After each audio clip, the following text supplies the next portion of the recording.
Hi everyone, welcome to Perceptions. Today we are going to talk about Victoria by LATTAFA and other lemon-based gourmand perfumes. If you're interested in this, keep on watching. So, this Victoria is the latest release from LATTAFA and it came out in my country past week. So I just ordered it and, tried it and wore it for a day, and I'm here to share my thoughts on it. It's a very new perfume, so the batch of mine is, it says January, look at this. This is the box, so on my box it says January 2025. So the way it looks like, it's this. I don't particularly appreciate this type of bottle, but anyway, it's got some decor, let's say. Not my cup of tea. But yeah, we care about the juice, right? And this is the box it comes with, but I don't like that it's plastic covered, so it's still not very good for the environment. Hopefully they will simplify their boxes moving forward. But let's look at the perfume. So the notes, okay, I'm looking at the LATTAFA website because I've noticed that the notes on other websites, they're not the same, and I think it's better if we go for the real notes, because that's actually what I smell in this perfume. So here you have a bunch of pictures, on the LATTAFA website. You can also go browse the box like I've shown it to you, and the bottle itself. In reality, this is a bit lighter. You will see also in other this kind of marbled area of the bottle is a bit lighter compared to what you see on the website. So what they're saying that the notes are lemon meringue pie, indeed, neroli and vanilla. So these are the main notes. What does it smell like? So as soon as you spray it, let me spray it once again to refresh my memory for the opening part. Okay, I sprayed it.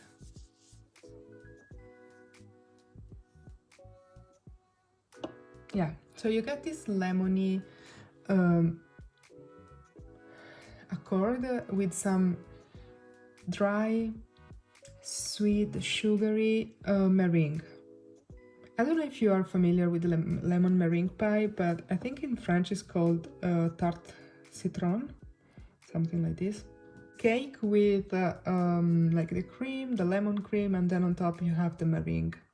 And the meringue is dry, sweet, and usually vanillic, because you usually when you whip the eggs to prepare the meringue, then you use some vanillin or vanilla, and very often as well some lemon flavor. Yeah, so essentially that's what you're gonna get. It's really the meringue smell. It's powderiness, it's dry powderiness, and the lemon note. And the lemon is really like edible. It's this type of flavored, the flavor you would use for cakes and other pastries, when you prepare something with lemon. And that's it. It's not very harsh. So yeah, it's really a pastry type of lemon flavor. And then this perfume, once it evolves, in the heart it goes for the neroli. And the neroli is not sharp, it's not like insect repellent type of neroli, no. It's a very delicate neroli. And delicate, I think, is one of the words that I would use to describe this perfume in general.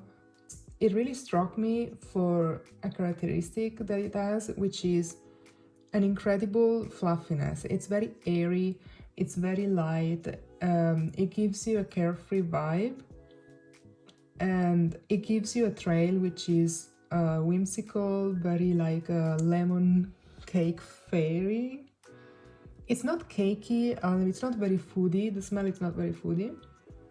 So essentially, I mean, the kind of the resemblance to food that you can think of, thinking of, the dry meringue, or you can think of the soft smell of powdered sugar, vanillic powdered sugar with lemony touches.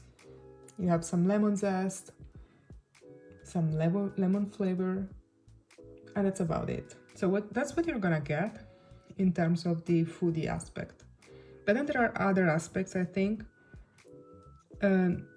mostly about the way the perfume performs, which is very airy, very light, very fluffy. It's got this almost transparent type of vanillic masks, and yeah, transparent and airy.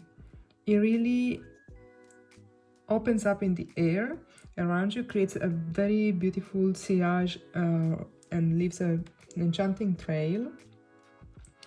And I think these are the features of these perfumes that are striking me the most and I find to be unique. I don't think I have ever smelled a perfume with this type of, fragrance, of this type of scent that has got this type of airiness and, blooming capability. I think it's special in this sense. And I mean, this perfume will probably, if it's successful, could be, like some sort of inspiration for other perfumes to go towards this type of approach. So anyway, I really like it also on the skin. And essentially on the skin, this one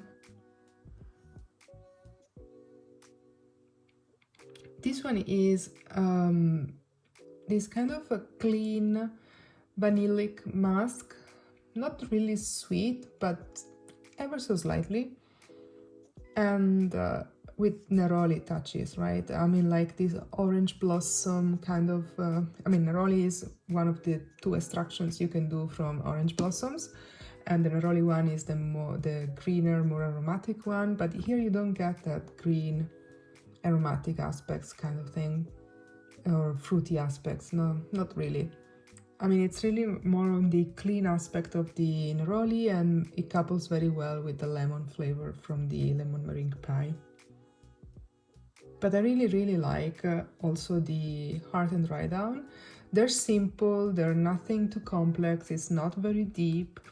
At least now, I mean, because this is a very young perfume, it's got 1 month of life. It will for sure age in the bottle, and we are going to see how this will change, if it will change the fragrance. But for now, it's not very deep, but it's got this airiness and lightness to it that I think it's what it's really striking about it, and it's incredibly pleasant. So you're left on the skin with this lemony neroli, slight, really delicate, okay, delicate neroli, vanillic mask, and it's not overly sweet. So now let's move to the comparison to the other perfumes in this scent family, let's say, or the modern family, this kind of other perfumes on the market with a similar vibe. So let's start with Devotion, which I think there are some parts of this perfume that are making me think of Devotion. So I think it's fair to talk about it in this video. So what I really like about Devotion, it's opening. I think it's stunning. It's the best on the market for this type of perfumes, in my opinion. I tested Bake by Acro, which is always from by Olivier Cresp, the same perfumer that did also Devotion. I'm trying to fix the lighting. And so essentially, Devotion has this Delizia Limone opening. Some people, I think even probably the perfumer, maybe, I'm not sure, because I don't think that's what he was going for. But anyway, they're saying that this one smells like panettone. To me, it doesn't. I mean, I can see why they may say so, but I think it does smell like Delizia Limone, which is another Italian dessert, which is done with cream, lemon cream, and chantilly cream, where the chantilly cream is made with the lemon cream together with the whipped cream, of course, but the whipped cream has been infused with lemon zest for 1 or 2 days. And limoncello on the spongy cake, and then you have the lemon cream and chantilly cream to get on top. So it's delicious. So, and the name is Delizia, which means delicious, kind of a delicious thing in Italian. So I think that's the opening of Devotion. For me, it's a photorealistic opening, and then it goes into a deeper, richer, but also heavier and warmer and more ambery, if you will, caramel type of dry down, and almost with some biscuit facets. And on my skin, this is what predominates in the perfume. So on my skin, the lemon freshness and the orange freshness does not linger around for long. It's mostly sweet, heavy and caramelly, so that's why I do not own Devotion. I just have here a small sample that they prepare for me in Sephora, and but I never decided to go for a full bottle because of the reasons I just explained to you. But I often spray it when I go to the perfumery because I love the opening. I think it's stunning, it's really wonderful. And so this one is not a dupe for Devotion, but it does remind me Devotion for some aspects, for its powderiness, its lemony powderiness. They share that part, so that part is in common. So a lot of people will make the equation that Victoria by LATTAFA is like Devotion by Dolce & Gabbana, but that's not really the case. I compared today, I've been wearing also on one wrist Devotion and the other Victoria, and I could, you know, see the differences. But I mean, if you know Devotion, you will immediately realize that this is not a dupe. It's just a similar perfume, you know, it's always in that ballpark. Then we have another type of fragrance that you can think of when you think of this, which is Lira by Casa Moratti or Vanille by Frank Poclet, which they are extremely similar. I have here my Vanille. Let's put them both here. So Vanille by Frank Poclet is essentially a very spicy, citrusy gourmand vanilla. And the vanilla here is way more gourmand than in Victoria and than in Devotion. Because it makes me really think of a cake, of some pastry, some lemon pastry, something that came just right out of the oven. So for me, it's more gourmand than, you know, both Victoria and the Devotion one. Then another perfume always similar to this, you know, in this kind of scent family, which I think is the one that is the closest to Devotion, to be completely fair with you. This would be this perfume here. I don't know if you can find it in your country. This is an Italian brand, which is easy to find in Italy, but I'm not quite sure about the rest of the world. Let me see if I can show you the name.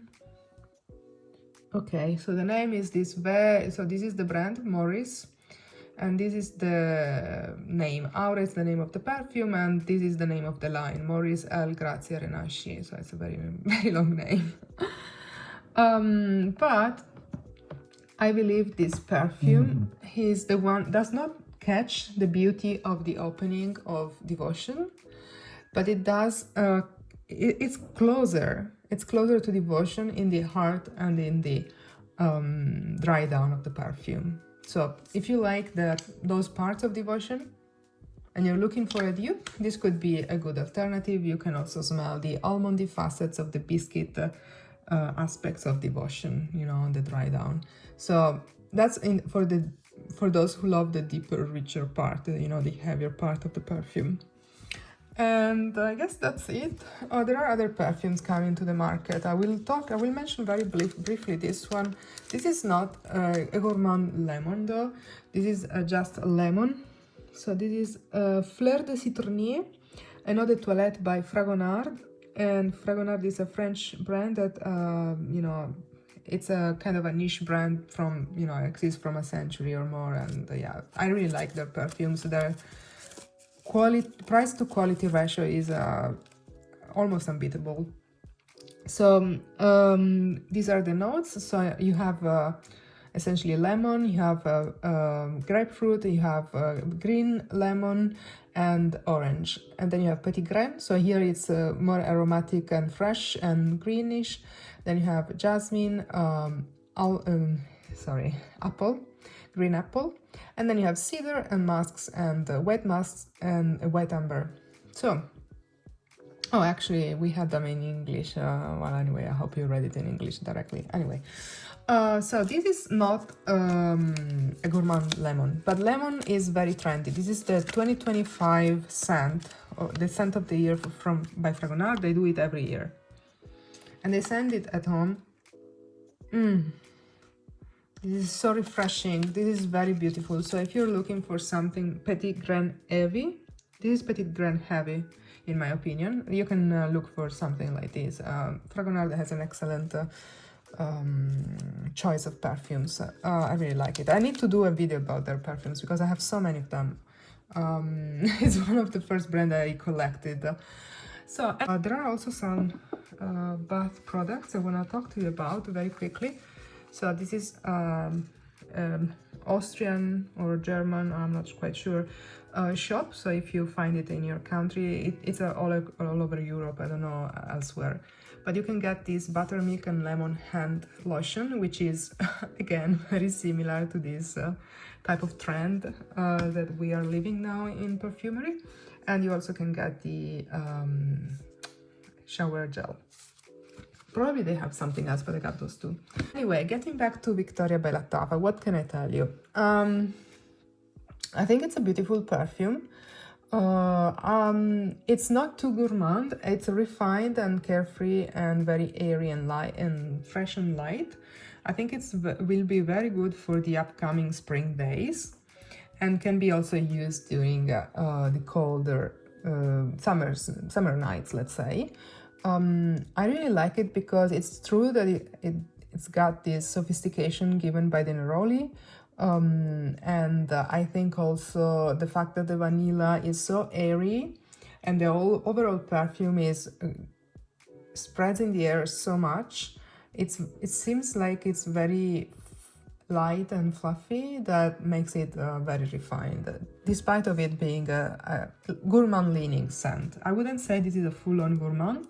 It doesn't make me think of food really, but it's a fragrance that leans gourmand. Okay, and I guess that's it. If you like the video, please give it a thumbs up, subscribe to the channel if you're interested into perfume reviews, if you want to share your perfume thoughts, and see you in the next one. Bye!